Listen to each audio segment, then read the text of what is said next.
Hello everybody, welcome back to my channel where skincare is all about progression over perfection because perfection doesn't exist. Welcome to another ugly news where I take a look at some of the biggest news stories of the week, couple of weeks, however long it is, from the beauty world and discuss those articles, videos, whatever have you. All articles and references will be linked in the description box so you can take a look at the full articles yourself. Not starting on an article today, but I feel like we have to talk about the latest TikTok trend of Project Pan. This is the latest beauty trend that's pretty much got everyone rethinking how we use up our beauty products and what we're spending our money on and just how much we are really buying. For those of you who don't know, Project Pan is this movement where beauty lovers commit to using up their products completely, right? And I know this sounds really stupid, but with the rate at which people are consuming things, this is a rarity, really. Is rarity a real word? I say it often and no one corrects me, so I think it is. But the name comes from the moment when you hit pan on a product, like when you start seeing the bottom of your favorite like compact or eyeshadow, for example. It's basically a celebration of actually finishing a product that you've bought before buying anything else, before moving on to the next one. And you'll see people tracking their progress on social media, setting goals like finishing a foundation, hitting pan on a palette, using up a full toner or cleanser before they buy a new one. So what's the motivation behind this? Why is everyone suddenly now obsessed with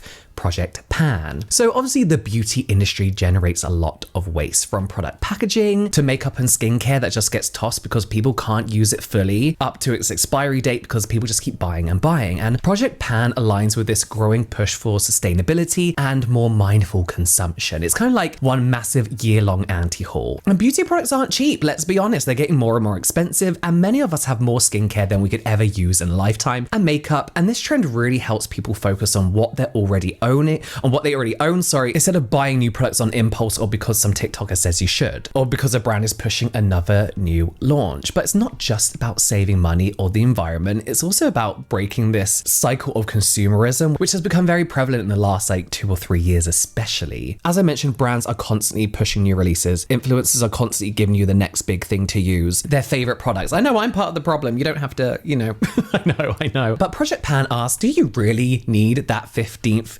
toner, that 27th cleanser, another Sol de Janeiro body spray? Spoiler, no you don't. And of course everyone knows this, right? And this trend kind of pushes back on that consumerism. And consumerism, of course, has always been around, but this mass consumerism seems to be a trend. Like consumerism is a trend right now. It's trendy to have everything and buy everything. See, this is actually kind of fun. I'm gonna admit it. Watching people talk about their Project Pan goals is actually kind of fun. I'm seeing a lot of people discover old favorites, getting creative of how they're using certain products, like finding multiple uses for one product. It feels kind of like fresh and super rewarding as well. And of course, this is going to reduce waste, right? That's a good thing about it. By actually cutting down on what you're buying and just using what you already own, there's going to be a lot less waste. There's appreciation for products more. It forces you to appreciate what you already have, like expensive products that you haven't really touched or never really got around to using, rediscovering like budget favorites, and it's going to save a lot of people a lot of money. But I do feel like, not to be a downer, but I do feel like there are some negatives. Like it's not all amazing. There are some people who I just feel like are taking it too far. It's turned to more like a rigid challenge, and they're forcing themselves to finish products that they really, really hate, which is not the point. Like you can give products away, right? Like you don't have to use a toner that you don't like. Like you can just bin that,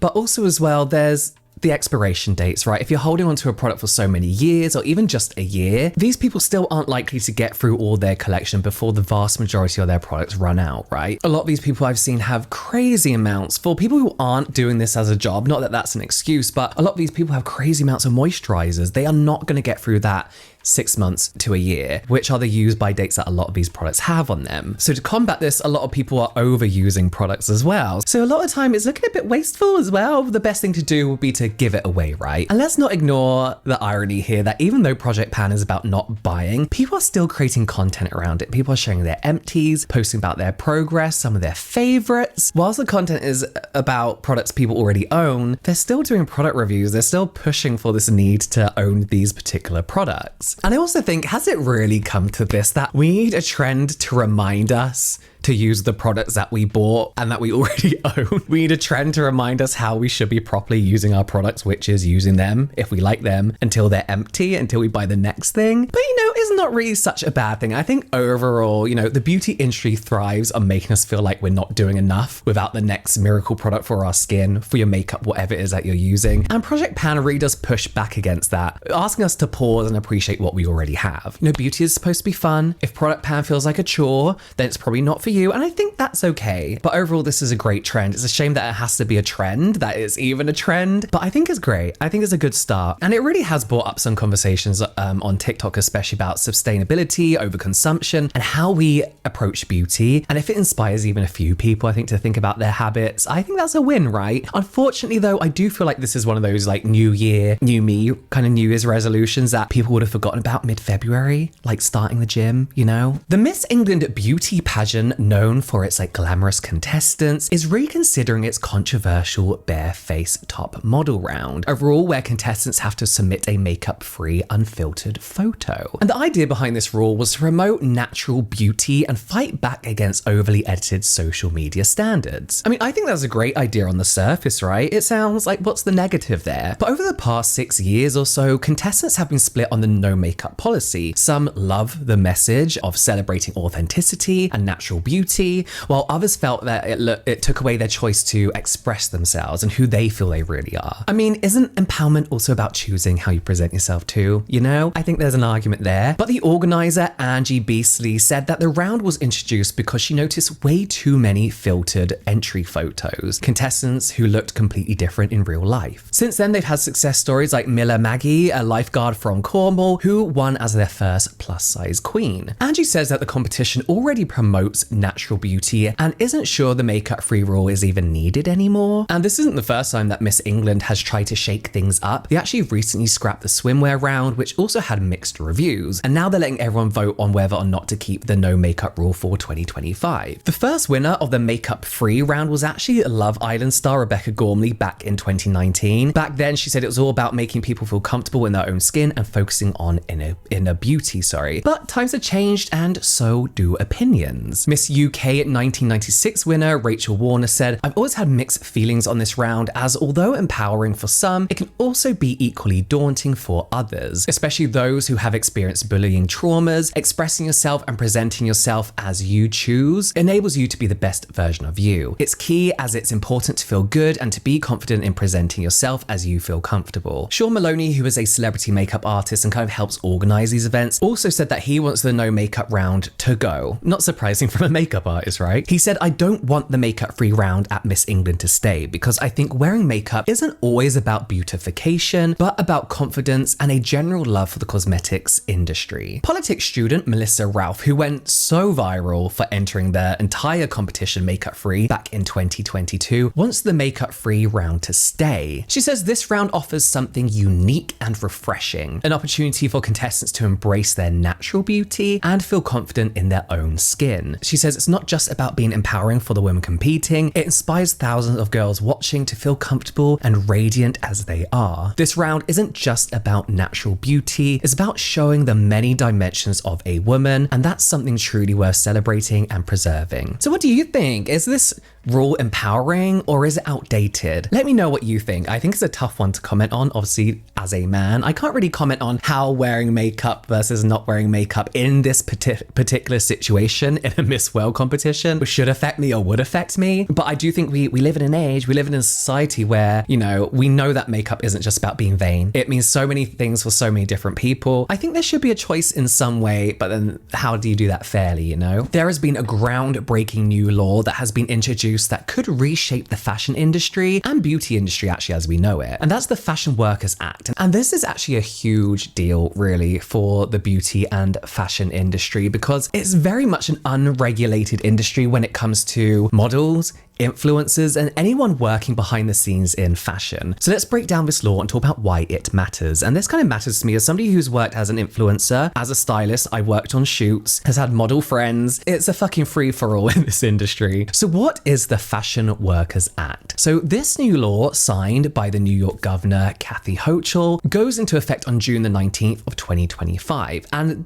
The goal is to protect models and creators by holding model management companies and their clients accountable. So here's the problem that it's tackling, right? For years, models, influencers, assistants, so many different people who work in the fashion industry have dealt with so many shady practices, late payments, unclear contracts, and even exploitation. And honestly, it just seems to be some kind of acceptable standard, acceptable thing that's just how it goes. That's what working in fashion is, kind of thing. This act brings in strict rules to ensure fair treatment and transparency. So what does this law cover? And who benefits from the law, first of all? So models, anyone providing modeling services, wherever you are a freelance runway model, fitness model, or even your digital likeness. So it protects your AI generated likeness and avatars being used. It also helps protect model management companies and clients, which includes anyone hiring models, fashion brands, photographers, ad agencies, and retailers, for example. One cool thing this law explicitly mentions is digital replicas. So AI generated versions of models and their likeness is also covered, which I mentioned, but I think is really, really important to highlight because that's something we're already seeing being used and there's no law really around it. So if a company wants to use a digital version of you, they need your written consent clear and upfront. So here's what the law actually changes for the industry. So all model management companies in New York have to register with the state, and these management companies now legally owe models their best efforts. That means being honest, transparent, and negotiating deals in the model's best interest. This also covers payment clarity, so no hidden fees or surprise deductions from their paychecks. Models must get copies of all the agreements at least 24 hours before starting work. We already mentioned digital replicas, but most important, no predatory practices. So no forcing models to sign contracts longer than 3 years, no surprise travel or accommodation fees, and no charging upfront fees just to join an agency. This is a big one as well because models, I'll be honest, are treated like shit on shoots. They are there to stand there.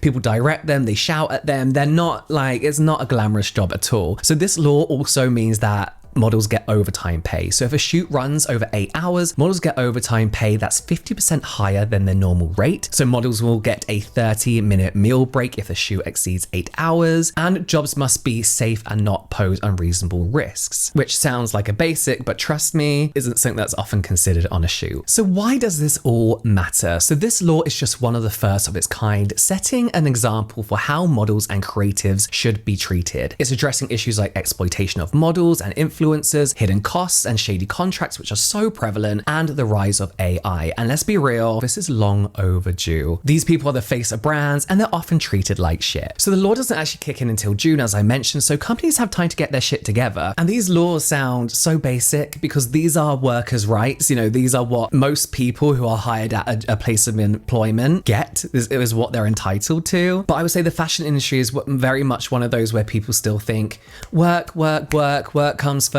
You have to be working, like shoots would go on. You'd be there at 6 a.m. You leave at 11 p.m. You know, like it's just not, it's not a nice industry to work in. So these rules, these laws add some actual standards that people have to work to. Now, if you're a fan of imported beauty products from like Europe or Korea, you might want to brace yourself because tariffs are back in the spotlight, as we all know. What are tariffs and why should you care if you don't already know? So quick refresher, tariffs are basically taxes on goods imported from other countries, and they're meant to encourage people to buy domestic products, but they often lead to higher prices for consumers. Now, during Trump's first term, he earned the nickname Tariff Man for imposing taxes on over $380 billion worth of imports. And now that he's back, he's promising to crank up those tariffs even more, potentially hitting all imports with taxes ranging from 10, 20, and even up to 100% for goods from other countries like China. So these tariffs could make your favorite imported beauty products a lot more expensive. A $60 moisturizer, for example, from France, that could jump up to $72 under a 20% tariff. Packaging, often sourced from China, could see the prices hike even higher too. And guess what? Packaging is a huge chunk of the cost